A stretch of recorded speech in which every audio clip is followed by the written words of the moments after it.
The Giver, Chapter 23. Jonas felt more and more certain that the destination lay ahead of him, very near now in the night that was approaching. None of his senses confirmed it. He saw nothing ahead except the endless ribbon of road unfolding in twisting narrow curves. He heard no sound ahead. Yet he felt it. Felt that elsewhere was not far away. But he had little hope left that he would be able to reach it. His hope diminished further when the sharp, cold air began to blur and thicken with swirling white. Gabriel, wrapped in his inadequate blanket, was hunched, shivering and silent in his little seat. Jonas stopped the bike wearily, lifted the child down, and realized with heartbreak how cold and weak Gabe had become.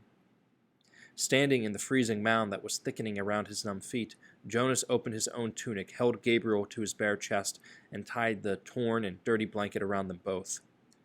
Gabriel moved feebly against him and whimpered briefly into the silence that surrounded them. Dimly, from a nearly forgotten perception as blurred as substance itself, Jonas recalled what the whiteness was. "It's called snow, Gabe," Jonas whispered. "Snowflakes. They fall down from the sky and they're very beautiful." There was no response from the child who had once been so curious and alert. Jonas looked down through the dusk at the little head against his chest. Gabriel's curly hair was matted and filthy, and there were tear stains outlined in dirt on his pale cheeks. His eyes were closed. As Jonas watched, a snowflake drifted down and was caught briefly for a moment's sparkle in the tiny, fluttering eyelashes. Wearily, he remounted his bike. A steep hill loomed ahead.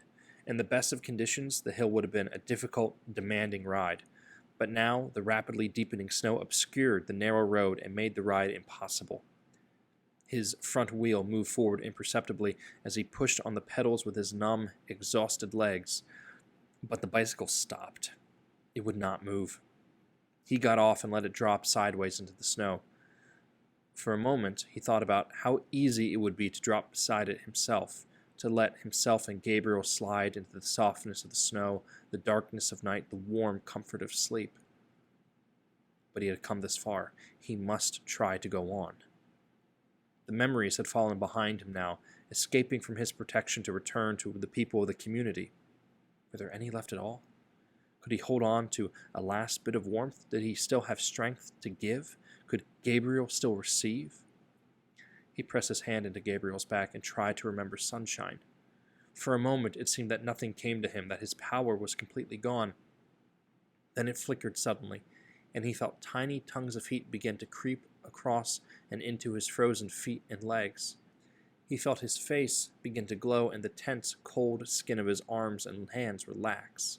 For a fleeting second, he felt that he wanted to keep it for himself, to let himself bathe in sunlight, unburdened by anything or anyone else. But that moment passed and was followed by an urge, a need, a passionate yearning to share the warmth with the one person left for him to love. Aching from the effort, he forced the memory of warmth into the thin, shivering body in his arms. Gabriel stirred. For a moment they were both bathed in warmth and renewed strength as they stood hugging each other in the blinding snow. Jonas began to walk up the hill. The memory was agonizingly brief. He had trudged no more than a few yards through the night when it was gone and they were cold again. But his mind was alert now. Warming himself ever so briefly had shaken away the lethargy and the resignation and restored his will to survive. He began to walk faster on feet that he could no longer feel. But the hill was treacherously steep. He was impeded by the snow and his own lack of strength. He didn't make it very far before he stumbled and fell forward. On his knees, unable to rise, Jonas tried a second time. His consciousness grasped at a wisp of another warm memory and tried desperately to hold it there, to enlarge it and pass it to Gabriel. His spirits and strength lifted with the momentary warmth, and he stood. Again, Gabriel stirred against him as he began to climb. But the memory faded, leaving him colder than before. If only he had time to receive more warmth from the giver before he escaped. Maybe there would be more left for him now. But there was no purpose in if-onlys. His entire concentration now had to be on moving his feet, warming Gabriel and himself, and going forward. He climbed, stopped, and warmed them both briefly again with a tiny scrap of memory that seemed certainly to be all he had left. The top of the hill seemed so far away, and he did not know what lay beyond, but there was nothing left to do but continue. He trudged upward. As he approached the summit of the hill at last, something began to happen. He was not warmer. If anything, he felt more numb and more cold. He was not less exhausted. On the contrary, his steps were leaden. He could barely move his freezing, tired legs. But he began suddenly to feel happy. He began to recall happy times. He remembered his parents and his sister. He remembered his friends Asher and Fiona. He remembered the giver. Memories of joy flooded through him suddenly. He reached the place where the hill crested, and he could feel the ground under his snow-covered feet become level. It would not be uphill anymore. "We're almost there, Gabriel," he whispered, feeling quite certain without knowing why.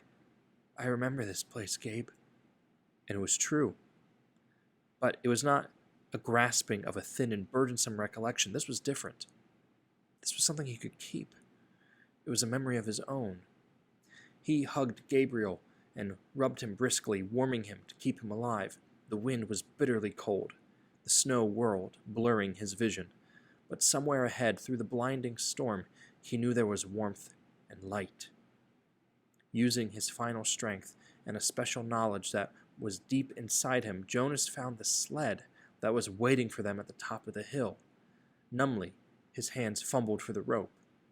He settled himself on the sled and hugged Gabe close. The hill was steep, but the snow was powdery and soft, and he knew that this time there would be no ice, no fall, no pain. Inside his freezing body, his heart surged with hope. They started down. Jonas felt himself losing consciousness, and with his whole being willed himself to stay upright atop the sled, clutching Gabriel, keeping him safe. The runners sliced through the snow, and the wind whipped at his face as they sped in a straight line through the incision that seemed to lead to the final destination. A place that he had always felt was waiting, the elsewhere that held their future and their past. He forced his eyes open as they went downward, sliding, and all at once he could see lights, and he recognized them now. He knew that they were shining through the windows of rooms, that they were red, blue, and yellow lights that twinkled from trees and places where families created and kept memories, where they celebrated love. Downward, faster and faster. Suddenly, he was aware with certainty and joy that below, ahead, they were waiting for him, and that they were waiting, too, for the baby. For the first time, he heard something that he knew to be music. He heard people singing behind him. Across vast distances of space and time from the places he had left, he thought he heard music too. But perhaps it was only an echo.